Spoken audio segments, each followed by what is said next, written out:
Lucu parah, Wagub DKI sebut Anies sudah tepati janji kampanye. Ditulis oleh Syardi. 4 tahun sudah Anies menjabat sebagai Gubernur DKI Jakarta. Tinggal setahun, Anies akan meninggalkan jabatannya. Selalu ada perdebatan soal janji-janji kampanyenya dulu. Menurut Wagub DKI Jakarta Ahmad Riza Patria menilai, selama 4 tahun menjabat sebagai Gubernur, Anies telah menepati janji kampanyenya yang tercantum dalam Rancangan Pembangunan Jangka Menengah Daerah atau RPJMD. Sebagian besar sudah tercapai, insya Allah 1 tahun terakhir kita akan tuntaskan janji yang ada, kata Riza di Balai Kota Jakarta. Yang dimaksud adalah Anies menghentikan proyek reklamasi di pesisir utara Jakarta yang merupakan janjinya. Semasa kampanye, banyak pihak yang ragu karena proyek tersebut sudah terlanjur berjalan meski ada penolakan. Tapi kenyataannya Anies pernah beberapa kali kalah setelah digugat. Kalau saya tidak salah ingat, ada beberapa pengembang, lupa namanya pulaunya, yang akhirnya menang sengketa. Jadi bisa dikatakan Anies ini hanya memaksakan sesuatu yang bukan pada porsinya. Ingat kata Ahok, jangan memaksakan diri jadi gubernur sehingga melakukan apapun di luar batas. Terus katanya Anies kembali menunaikan janji kampanyenya dengan resmi meluncurkan program hunian DP 0 rupiah. Hahaha. Inilah program hunian paling memalukan sekaligus paling gagal yang pernah ada. Dari awal saja sudah tidak beres, terlalu dipaksakan. Pengadaan lahan terindikasi korupsi pula, dan dengan pedenya target pembangunan dipangkas habis. Tapi masih mau dianggap sebagai penyelesaian janji? Malu dong ah. Anies membangun Stadion JS yang kabarnya selesai tahun ini.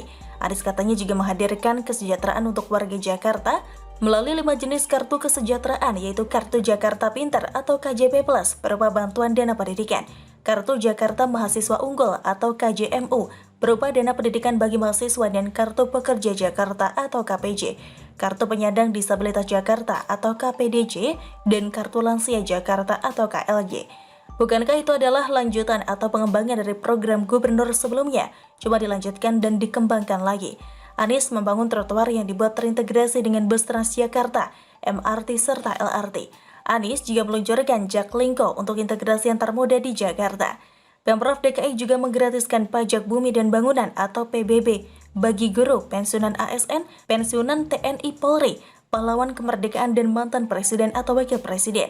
Begitulah, bagaimana kalau kita tanya soal naturalisasi sungai? Normalisasi sungai tidak dilanjutkan, entah sekarang sudah dilanjutkan lagi atau tidak. Bahkan naturalisasi tidak jelas arahnya, dan mungkin tidak akan terlaksana karena hanya janji manis belaka. Yang kebanyakan kerja itu adalah pemerintah pusat yang membangun bendungan Ciawi dan Sukamahi untuk mengatasi banjir di Jakarta. Sedangkan Anies, kemanakah naturalisasi sungainya? Bagaimana dengan rumah DP 0 rupiah? Jutaan orang, ratusan ribu aja deh, yang bermimpi punya rumah, akhirnya kecewa berat sambil meratapi nasib. Bagaimana dengan OKOC? Katanya mau mencetak ratusan ribu pengusaha melalui program ini kan? Memang ini ide Sandiaga, tapi Anies bisa melanjutkan. Tapi kalau mau dikatakan melihat gelagatnya, program ini sudah pingsan di tengah jalan. Bagaimana pula dengan sumber resapan yang katanya buat alirkan air ke tanah bukan ke laut? Katanya dulu sesumbar mau membuat 1 juta sumur resapan, tapi nyatanya sekarang hanya selesai ribuan. Di beberapa media disebut sudah selesai 6.000 sumur. Dari target yang direncanakan sudah dipangkas yaitu 22.000 sumur. Janji yang tuntas cuma sebagian, tapi ada program besar yang akhirnya tidak bisa ditepati. Satu lagi yang tuntas pastinya program spektakuler seperti kain waring, instalasi bambu dan batu, serta pembangunan tugu-tugu. Itu beneran tuntas dan diselesaikan dengan baik meski akhirnya dibully. Wagub DKI Jakarta terlalu membela Anies, bahkan dalam beberapa kali kesempatan, dia cenderung entah sukarela atau dipaksa, menjadi tameng Anies dari segala kritikan dan cibiran. Anies yang membuat masalah, Wagub yang klarifikasi mirip jubir khusus Anies. Pernyataan Wagub ini terlalu berlebihan sekali, seolah ingin menunjukkan kepada publik kalau Anies adalah pemimpin yang selalu pegang janjinya.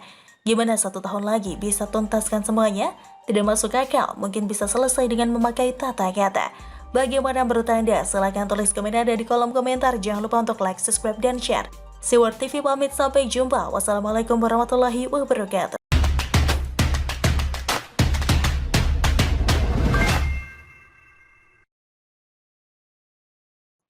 Kader Demokrat ini bilang hanya rezim Jokowi, ada adu domba ulama dan rakyat. Ditulis oleh Jo Putra dari Swar.com. Kader Partai Demokrat dan juga seorang pegiat media sosial, Chris Wamea, membuat pernyataan di akun Twitter mengenai rezim Jokowi ada adu domba antara ulama dan rakyat. Chris meyakini bahwa di rezim Jokowi, Islam dibenturkan dengan Pancasila. Hanya di rezim ini kita temukan ada adu domba ulama dan rakyat. Islam dibenturkan dengan Pancasila, katanya melalui akun Twitter @putrawadapi. Mulai deh, kader Demokrat satu ini kambuhan lagi halusinasinya. Sejak kapan Jokowi mengadu domba ulama dengan rakyat? Ulama seperti apa yang dimaksud Chris? Lagian bukannya agak kebalikan, bahwa banyak ulama-ulama garis keras sering membenturkan rakyat, terutama umat muslim dengan pemerintah? Jika model ulama-ulama radikal dan intoleran seperti MRS, UAS, Felix Shaw, Sugi Nur, dan semua ustadz aliran Wahabisme, tentu rakyat yang berakal sehat akan memusuhi mereka. Dan seperti biasa, barisan sakit hati seperti Chris Wamea ketika menyerang pemerintah selalu mudah dipatahkan. Chris hanya meluapkan emosi kekesalan terhadap Jokowi lantaran ingin mencari perhatian. Chris yang juga pembela Ormas FPI ini sering melakukan penyerangan terhadap Jokowi dan pemerintahan hanya berharap dielu-elukan oleh kelompok radikal. Sudah menjadi biasa jika kaum kafir yang membela kelompok radikal pasti akan disanjung dari puji. Contoh yang gamblang Rocky Gerung, Lius Sungkarisma, Natalius Pigai, dan lainnya. Jika Jokowi benci dengan ulama lalu membuat adu domba dengan rakyat adalah salah besar dan fitnah. Jokowi memiliki wakil yang seorang ulama besar, yakni Kiai Ma'ruf Amin. Tidak pernah ada satu jejak digital pun yang memberitakan adu domba ulama versus rakyat yang dilakukan oleh Jokowi kecuali berita bohong dan hoax yang diciptakan kaum kadrun. Bagi saya, Chris Wamea yang seorang domba gurun menggiring opini publik agar kaum Islam fundamental semakin membenci Jokowi. Chris adalah bagian dari CKS yang sudah menjadi rahasia umum keluarga ini pembela ormas radikal. Isu adu domba ini sepertinya sebuah propaganda yang dilakukan tidak hanya dari kalangan kaum radikal saja. Namun domba gurun, kafir, dan ateis bisa dikerahkan untuk menyerang Jokowi dengan menggunakan agama sebagai topeng. Dan kita bisa lihat jejak-jejak digital Chris Wamea yang selalu membela ormas terlarang FPI. Jadi tidak usah heran kalau Chris Wamea adalah buzzer Demokrat yang ditugaskan untuk membangun narasi agar sebagian masyarakat menilai Jokowi tidak suka dengan ulama. Masyarakat yang cerdas akan melihat sangat jelas bahwa wakil Jokowi adalah seorang ulama dan penasihat istana ada ulama terkenal yakni Habib Lutfi bin Yahya.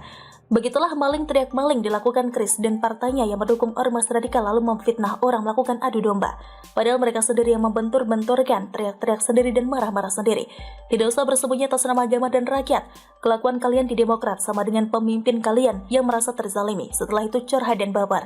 Chris lupa atau memang pura-pura bodoh bahwa di rezim SBY selama berkuasa tidak berani untuk memberangus kelompok Islam radikal.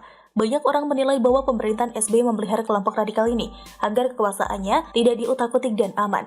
Untuk itulah tugas pemerintahan Jokowi semakin berat setelah 10 tahun SBY berkuasa. Tindak tanduk kelompok radikal semakin tidak terkontrol dan merasa negara ini milik mereka. Jalan terbaik dan merupakan cara satu-satunya yang harus dilakukan pemerintah adalah membubarkan ormas-ormas yang dibesarkan oleh rezim SBY.